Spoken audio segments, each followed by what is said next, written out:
কেমনে ঘুচায় প্রভু মর্তের দুর্গতি।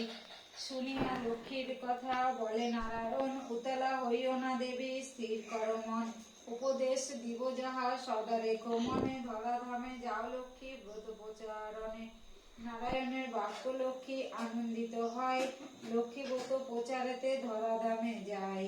ছদ্মবেশে নানা স্থানে ভূমিতে লাগিল, গভীর অরণ্যে এক বৃদ্ধারে দেখিল।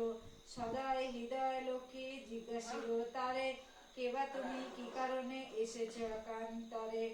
বৃদ্ধা বলে আমি মাগো অতি অভাগিনী, একে একে বৃদ্ধা বলে দুঃখের কাহিনী।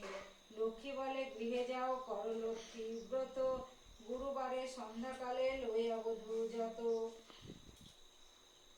উপদেশ দিয়া লক্ষ্মী হইল অদর্শন, গৃহে ফিরি বৃদ্ধা করে লক্ষ্মীর পূজন।